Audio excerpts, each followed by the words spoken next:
Destiny is a pretty old game at this point. It's roughly 6 years old at this time. For the following, I'm going to be making the argument that power level or light in Destiny does not provide anything beneficial to the game whatsoever. First, so we are clear, what I'm talking about is this number right here. This is the average power of all the currently equipped gear on your character at any given time. I don't remember if they call it light or power anymore, but it's the same thing. They've changed the name from Destiny 1 to Destiny 2. Currently, the only purpose that power level serves in the game is to act as a soft time gate to content. And that time gate is not really that effective, because the simple existence of challenge modifier acknowledges this. This modifier's existence is the only proof that we need to show that leveling your power in Destiny 2 is broken. This modifier was first created in order to keep the Day 1 raid race fair, to prevent people from using exploits to gain a comparative advantage to other teams based on their power level. This modifier basically removed the entire point of power in Destiny 2, because what it enables is for all players above a certain power level to be under the same scrutiny as every other player at or above that power. As far as I see it, power level is only used as a way of gatekeeping a certain portion of the player base from attempting certain content in the game. Let me explain why I see power level as a gatekeeping system. First, let's take a look at all the activities that have the challenge modifier enabled. These would simply be Day 1 raids and Grandmaster Nightfalls.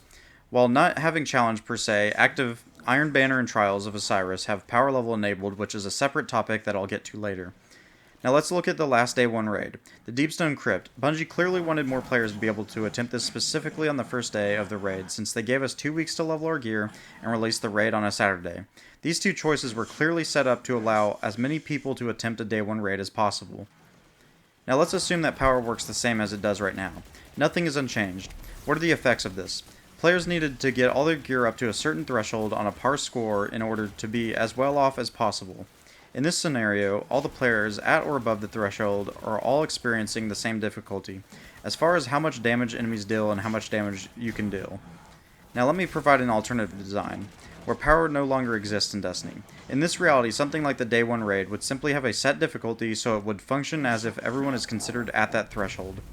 So in the current system, players have to spend X amount of hours gaining power in order to attempt the Day 1 raid, while in the second scenario, players could instead be spending that time on going on over strategies or farming for roles. Another example are the Grandmaster Nightfalls. Grandmaster Nightfalls require players to be at the power cap plus 15 through any combination of gear score and artifact powers. Then the contest modifier is enabled in these activities at the same entry point. So again, every player that goes into a Grandmaster will be hitting the same highs and taking the same damage, excluding mods. So in both of these examples, the only places where the contest modifier exists, all players are experiencing the same difficulty. But this has nothing to do with the actual numbers. Instead of the only thing that matters is the power delta of your power and the enemy's power. The power delta is simply your enemy's power minus your own power. So for example, if you're doing something and your power is 100 and the enemy's power is 120, then the delta is 20. Now any activity with a delta of 20 will have the same feeling regardless of the actual numbers, as long as the delta is the same. So what this results in is it allows for a constant difficulty across the board. So why does Bungie keep raising the power? You want to know why? Because big number is big number. But seriously, there really is no reason other than artificial reasons that Bungie is making to force you to grind for larger numbers. Because that's literally all the power grind is. Let me put it to you this way. Getting power doesn't actually make you stronger. Every activity in the game has a set difficulty that is not reliant on any power number. This is why you can go into something that you're hundreds of power above and still don't one-shot every enemy. So what I'm suggesting is to either rework power or to outright remove it. Remove power level, what would you grind for? Better rolls, you dummy, better armor, and better weapon perks. After the first couple weeks, really hardcore power grinders can finish the power grind and can be done with it for the entire season. So what's the point? It doesn't actually limit anything. If anything, it limits the people that don't have that much time to invest in the game, which are not the people you want to be limiting. Wouldn't you want to let all players see how hard a Grandmaster Nightfall is? Or how cool it is to be the person who figured out a raid encounter? What I say is to drop all barriers of entry regarding power level into PvE content. I'll get to PvP in a moment. Simply let things be a set difficulty and let as many people into it as possible. The only harm I could possibly think of is preventing someone who is very iffy about the game and jumping into Grandmaster and thinking the game is too hard. But that can be simply avoided by having a little pop-up that says, "Hey, you've only spent about 4 hours in the game, this is a very difficult activity, are you sure you want to proceed?" That requires the player to wait a few seconds before dismissing that pop-up.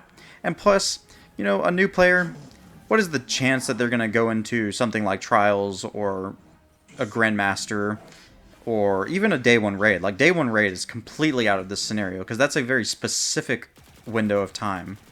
So the chances of a new player doing something like this aren't that high, but still you could have that little pop-up that says, hey, this is pretty hard, maybe you should play a little bit more and figure out the game a little bit better. But, you know, maybe they don't want to play the game a little bit more, maybe they've seen videos, maybe they just want to get it right into that and get better, then let them.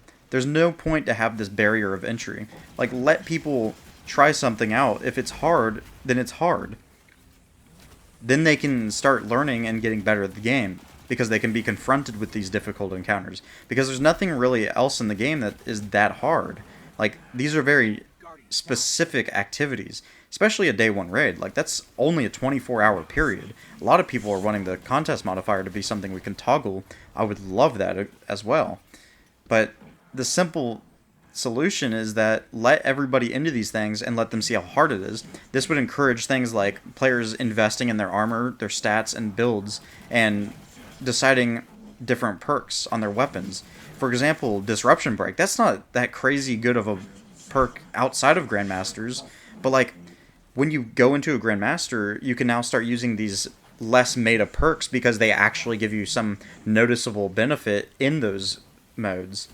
Okay, now for PvP. It makes absolutely no sense that power is enabled in Trials of Osiris, the game mode that is supposed to be the quote-unquote competitive PvP in Destiny. But then someone who has a higher number than you takes 3 melees to kill instead of 2. How in the world is that competitive? One player literally has a non-skill based advantage over you.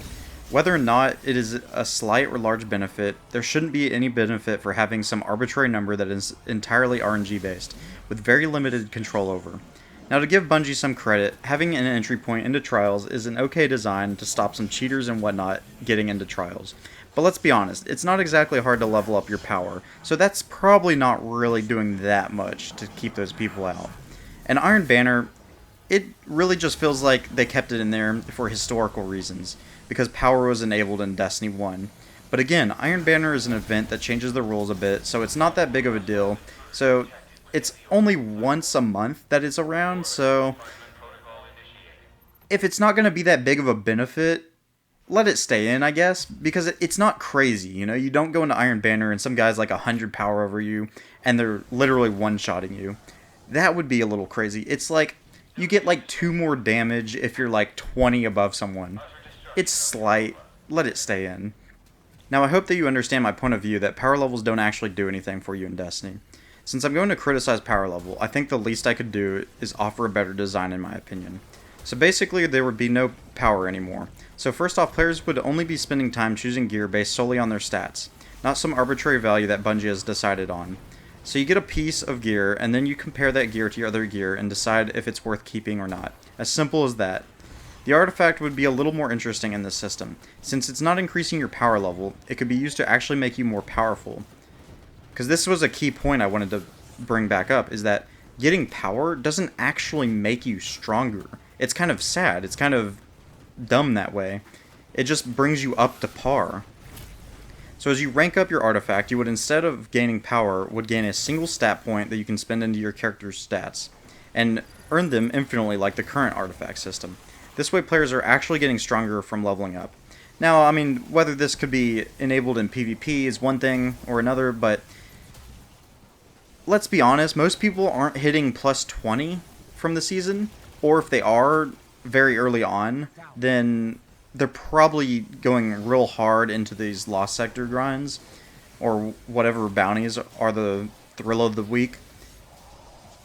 But most people are probably going to be around the plus 15, plus 17, and most people probably, if they do get to 20, it's probably going to be at the end of the season. So that would actually kind of create this cool, like, procedural growth through the season, where you're playing the game. If you're playing the game with everyone else, then you're kind of all just getting stronger as you go. It'd kind of be like Paragon points in Diablo, or Badass points in Borderlands, but it resets every season. So, like, if I get plus 10, then I could, for that season, have plus 10 to my intellect or whatever. Now, this kind of goes into the PvP territory, whether it should be enabled or disabled, but I feel like something like this would be much better than the current implementation of power. Because what's the point? Like, you only need a certain power threshold to enter trials or grandmasters. Nothing else in the game is really that difficult as far as power goes, or if it is, most people can get into it pretty easily. Now the new solo lost sectors, that's nice that there's something with a delta, but again, I went over and explained how that same effect can be achieved without power. The game could just act as if you were at that delta constantly relative to whatever piece of content you go into, especially something like the solo lost sectors, where you're in an instanced lobby, so it could basically, quote unquote, say you have this power while you're in that instance lobby. So it would kind of be in the back end, you wouldn't see this. I feel like that's something they could do pretty easily. But those are just my thoughts on how power is in Destiny. I really don't think that it serves any sort of purpose anymore.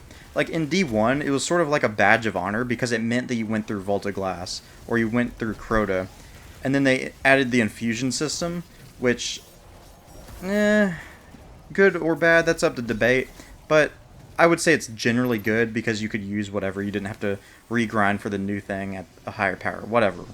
But those are my thoughts on power in Destiny 2. Leave a comment, reply, like, dislike, subscribe, do whatever you want. It's the YouTube stuff. Y'all know what to do. Thanks for watching. I hope you found this informative.